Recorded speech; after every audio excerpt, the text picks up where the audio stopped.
Who put those books on the upper shelf? And why were my clothes in the closet reorganized? Did she seriously go into my room and rearrange my stuff? Unbelievable! Avery, dinner's ready. Okay, Dad. Wait a sec. My dad shouted back. What's taking you so long? Come down now. Dinner is getting cold. Ugh. Okay, I'm coming. As I walked into the kitchen, I gave her a resentful look. What were you doing? You know dinner's always at 6. Well, that's because she went into my room and reorganized everything. It was like Hurricane Katrina stopped by my room. I had to put everything back where it was. You must be wondering why I had this attitude towards my mom. Well, first, she isn't my mom. She's my stepmom. And second, I just couldn't stand her. You see, my parents divorced when I was 15, and after just 6 months, my dad started dating Rose. My first impressions weren't great. I mean, look at her. Okay, she's kind of beautiful, but her style just doesn't fit her age. She has this whole wannabe rocker thing going on. No, I'm serious. She even has a tank top that says, "I'm a rocker mom." My actual mom was the total opposite of Rose. She looks how a mom's meant to, with her elegant clothes and polite demeanor, and that's also how she raised me to be. Then there's the age difference. Rose is a decade younger than Dad. Suspicious? What if she was only after his money? I thought they wouldn't last, but then 1 year later, they announced that they were getting married. So, yeah, you can see where my hate was coming from.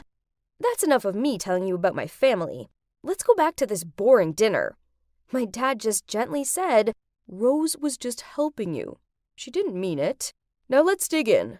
This smells delicious, honey. Ugh, whatever. I rolled my eyes and sat at the table. I looked down and couldn't believe my eyes. It was spinach and sausage lasagna, Mom's signature dish.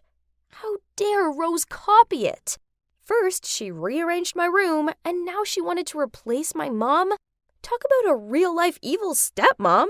No way I was going to eat that. So I stood up, said I wasn't hungry, and started walking off. Dad stood up and was about to yell at me, but Rose stopped him. Whatever.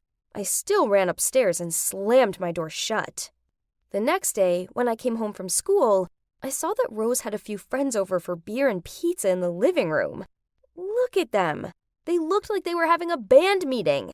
Normally, women their age have tea parties, not fast food fests. Hey, Avery. Rose greeted me. I just ignored her and went upstairs. But suddenly, I heard one of her friends say, "What a stubborn kid. Doesn't she have manners? If I were you, I would show the kid who's the boss around here." Jesus, her friends were awful just like her. Whatever, I didn't care what they said. But then Rose replied, "Hey, don't talk about her like that. Avery's a lovely girl. She's just had a lot going on the past 2 years. Every child would behave the same after their parents' divorce, don't they? She just needs a little time adjusting." Oh, wow. I didn't expect those words coming from Rose. She actually stood up for me? Maybe, just maybe, I've misjudged her. Maybe I should try and give her a fairer chance? So, that evening, when I saw her watching a movie, I walked over with a big bowl of popcorn and asked if I could join her. Rose looked shocked, like she'd seen a ghost or something. Then she gave me a big smile and said, "Of course, I would really love that." I sat down next to her, and we watched Mad Max together. Oh, wow. There was a lot of violence and some weird-looking characters. Normally, I don't watch these kinds of films. I'm more of a rom-coms girl. But that movie was really, interesting. We talked during it, and I must say Rose is actually kinda cool. We were both laughing when I heard someone coughing behind me. I turned around to see my mom standing there with a frown on her face. "Avery? Why didn't you return my calls and messages?" "Oh, I haven't introduced my mom to you yet. This is my beautiful mom, Melanie.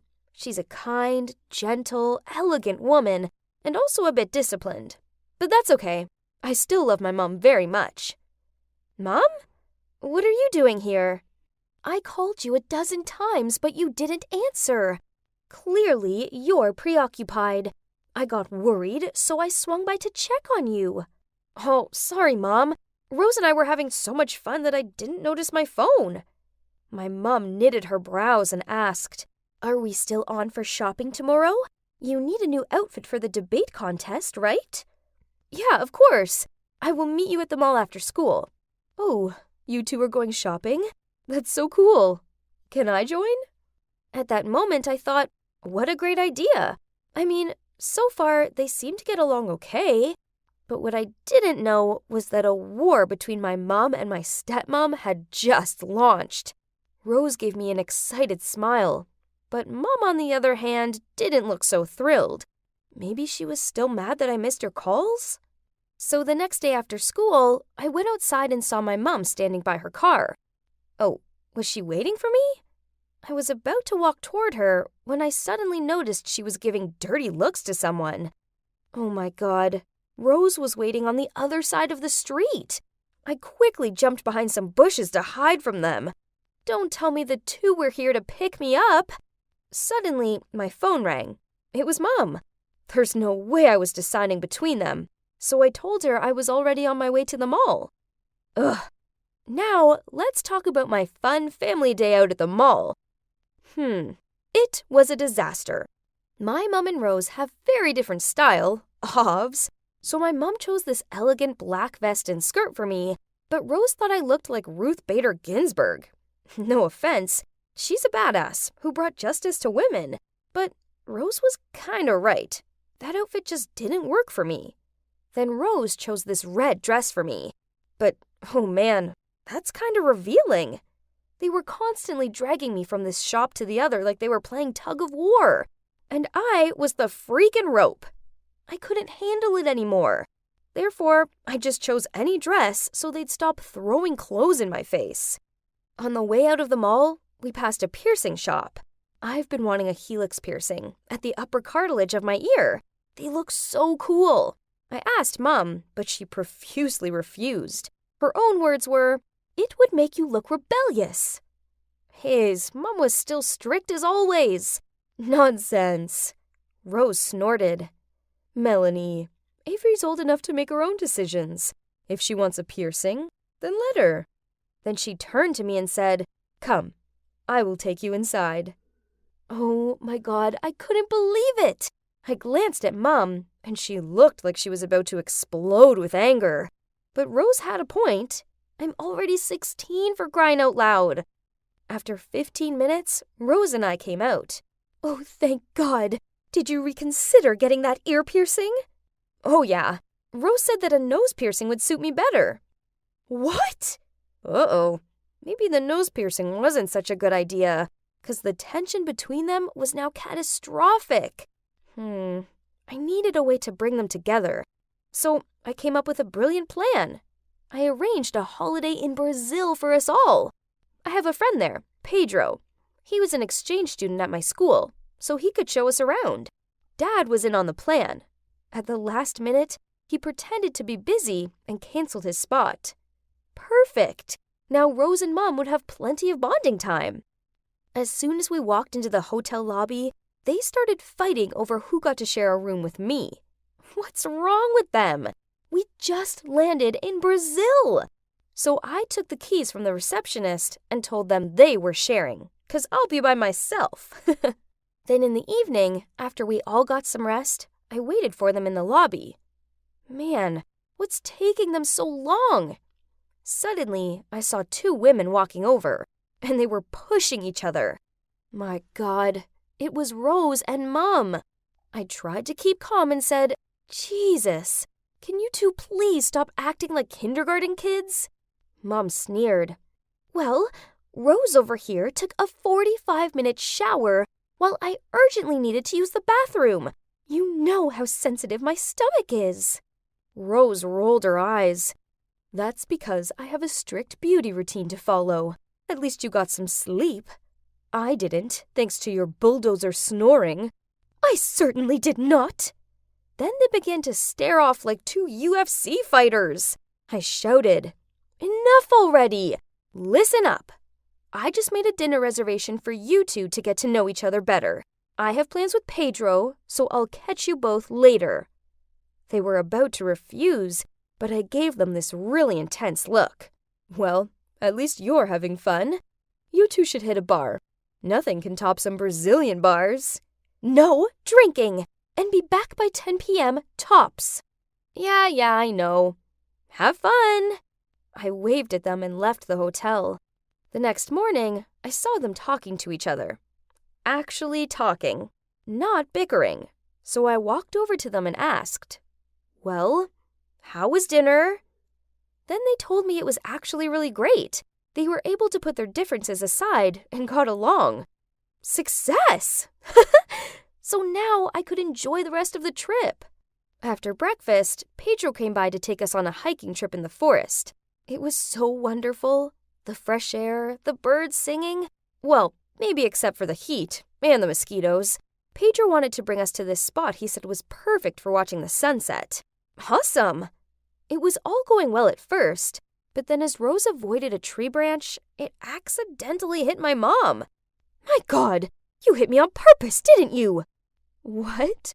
That's absurd. I was just avoiding the branch. Oh, please. As if. Are you saying that I'm lying? Hey, guys, stop it. Let's be more understanding and talk things out. Like how you did it last night, okay? That's when I found out that they were just pretending to be friends so that I didn't set up any more dinners for them. Oh my God. Unbelievable. After their friendship act was exposed, they began speed hiking, like they were in a competition or something. But yep, after only 15 minutes, they were exhausted and couldn't even stand straight anymore. I began to shout at them.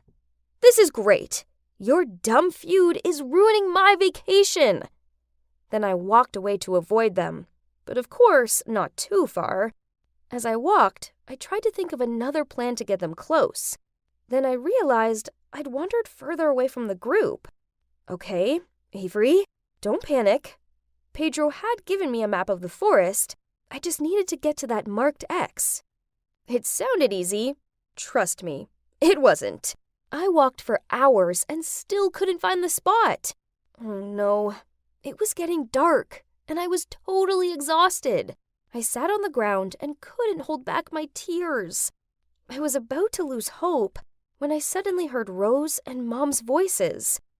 Oh, great! I was lost and could still hear them arguing in my head. I must be losing my mind. But wait. Suddenly, they appeared from behind some trees. It was really them. I couldn't believe it. I ran into their arms and gave them both the biggest hug ever and cried like a baby. Before we went to the airport to head home, Pedro came to say goodbye. Thanks for the hiking trip and also carrying out my plan. No problem. Your plan was definitely crazy, but it totally worked. After you went missing, they actually teamed up to find you. They helped one another when one tripped down or got exhausted and kept each other motivated. Pedro grinned at me, then continued. I too was freaking out when I didn't see you at our meeting point. Luckily, I still found you. Oh yeah, I forgot to mention that pretending to be lost was a part of my plan, but what I didn't expect was to actually get lost. Thank God for Pedro. And you know what? After that incident, my mom and Rose grew close. Actually, a bit too close, I think. They even sometimes hang out without me. Can you believe it? Turns out, even though they have two very different personalities and styles, they still have one big thing in common. They both love me.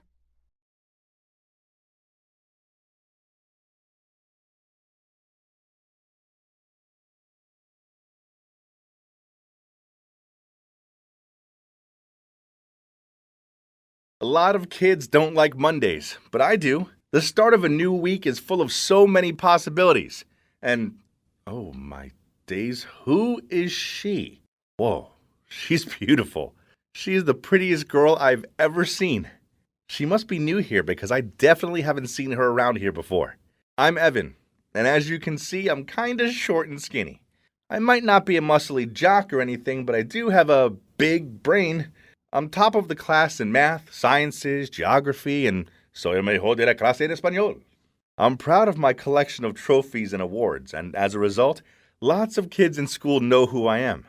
But I don't really like talking to new people. For such a smart guy, I find small talk awkward. It's like the words freeze in my head or something.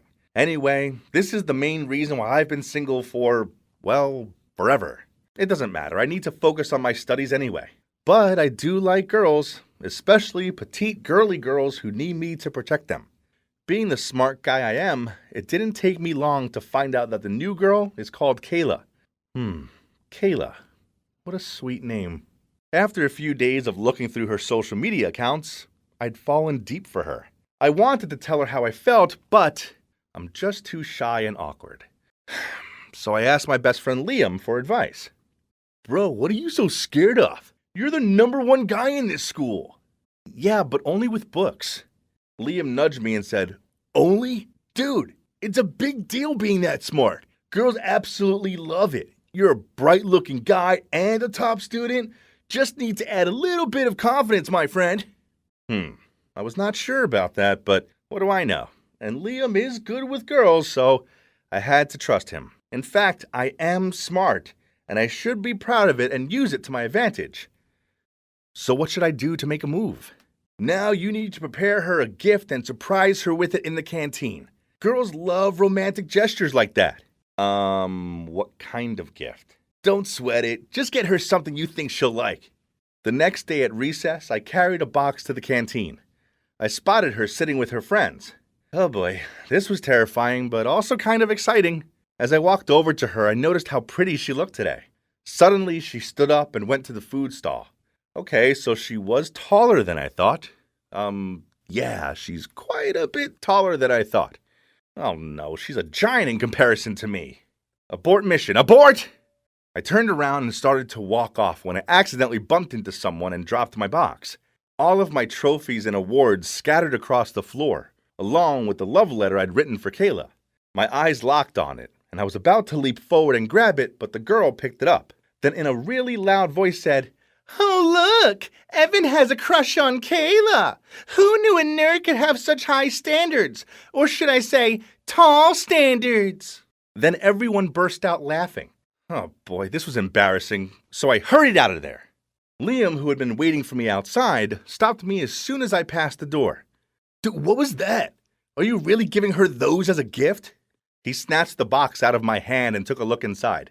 Well, you said to get her what she liked, and you also said girls like smart guys, so don't these show off enough of my charm? No, not like that. I just expected you to get her a teddy bear or some flowers. Evan, this ain't it. So this was it. My life was over. I'll be a laughingstock forever. I'll have to convince my parents to let me move schools. No, to let me move planets. Huh? It's from Kayla. What? She says she likes me too. Is this thing broken or something? Wow. She says she's heard a lot about me and she admires my achievements. And she wants to hang out sometime. Not long after that, we started dating. She's such a fun girl to be around. But there's one thing bugging me. She's so tall and standing next to her constantly reminds me that I am so short. It never really bothered me before, but it does when I'm around her. People have always said I'm small-framed, but being next to her makes me feel like I'm a hobbit or something. I decided to bulk up, so I started going to the gym, but it was so hot and sweaty in there, it made me feel sick, so I gave up. I was born this way anyway. There's nothing I can do about it. Meanwhile, Kayla didn't seem to bother that I was smaller than her, and being seen in public with me didn't faze her at all. But I don't know, I just didn't feel comfortable. So after class, when she was waiting for me by the door to go to lunch together, I muttered out some excuse about needing the library, and I'd meet her there in a bit. I know it sounds bad, but I didn't want to hang out with her at school, as I didn't want the other kids gawping at us and making fun of our height difference. I've been in here all lunchtime. I don't want to see Kayla. Oh no, there she is. Phew, she's gone. Oh, why do they put these things so high up? Here, let me. I turned to see it was Kayla. Then she easily grabbed the book and passed it to me. Startled, I peered around to check no one had seen this and spotted two girls giggling and whispering to each other. This was so humiliating. It was bad enough that Kayla was bigger than me, but she was a sporty girl, so she was also stronger than me. One lunchtime, I was struggling to open my bottle of Coke. Suddenly, Kayla appeared, grabbed it off me, and even though I muttered out I wanted to do it, she ignored me and opened it with ease. Then, one night while I was studying, Liam texted me telling me to go check my Insta. There was a picture of me sitting on Kayla's lap in the school garden. What? And then beneath it were loads of comments such as, "Whoa, little baby Evan with She-Hulk Kayla." And one of my friends even said, "Clearly Evan's the wife and Kayla's the husband." No, this couldn't be happening. That afternoon in the school garden, I'd asked Kayla to check my back for an insect bite. But before I could stop her, she'd pulled me onto her lap to check. But some jerk had taken a photo and posted it online saying, "Little Evan is sitting on the lap of his Hulk girlfriend." I was furious, especially with my friend's comment. I mentioned it to Kayla, but she just shrugged and told me they were only messing about and it was no big deal. After that, I didn't want to be around Kayla so much. She just made me feel so small, and I hated being laughed at by the other kids. A few days later, I was running in PE class when I tripped over my own feet and fell so hard onto the ground that I almost fainted. I lay there seeing stars and feeling like an idiot when a load of kids gathered around me. Kayla was also in the sports hall having her training lesson, so she ran over to me and ordered everyone to give me space. Then she bent down and lifted me up in her arms and carried me across the room. This was mortifying. So with the last bit of my energy, I shouted, "Put me down! I'm not a baby!" "Oh, okay. I'm just trying to help you." "I don't need your help. It's embarrassing. It's like you're the man in our relationship. You make me feel inferior." Everyone was gawping at us and whispering. Then Kayla put me down and walked off in silence. She looked upset, and I felt kinda bad. That night, Kayla messaged me asking to meet me in the park. When I got there, she was already waiting for me on a bench. I sat down next to her and said, "Look, Kayla, I'm sorry about before. I was just..." "Stop. I want us to stop. You care too much about what other people think. So what if I'm taller and bigger than you? Who cares? You've never been small or weak in my eyes." I was speechless, and she continued, "You just don't value or appreciate me. I know you avoid me at school. I don't want a boyfriend who's embarrassed to be seen with me. I deserve better than that. So it's over, Evan." Then she stood up and walked off. I watched her go, and even though I wanted to run after her and beg her to forgive me, I didn't. I just sat there all alone, feeling like a fool. That night I thought about it a lot. I knew she was right. I've been a jerk, and now I'd lost my amazing, funny, beautiful girlfriend. I shouldn't have let other people's opinions affect me so much because, on reflection, they were irrelevant. I liked her, and she made me happy. So what if she could reach books that I couldn't? Thinking about it, she was actually really helpful to have around. A few days later, I texted Kayla to apologize and asked her for another chance, but she didn't reply. So I arrived at her doorstep with flowers in a box. Kayla opened the door and frowned at me. "I'm an idiot. A great, big, small idiot. But I really like you, Kayla, and I want everyone to know it. I really like Kayla! Please give me another chance, as I'm miserable without you." She stayed silent for a sec, but it felt like an eternity to me. I felt like I could faint until she spoke up. "Yes," she smiled at me. "I'll give you another chance, but don't mess it up this time." I leaped into her arms and hugged her. Yeah, she was holding me in the air, but I didn't care. I was just so happy she was my girlfriend again. After that, I passed her the box, which was full. No, not of my trophies and awards, but tubs of strawberry ice cream, her favorite flavor. I might be small and Kayla might be tall, and yeah, okay, maybe this does look funny to some people, but I don't care what anyone thinks anymore. I'm just over the moon, stars, hey, the entire solar system that she's agreed to be my girlfriend again.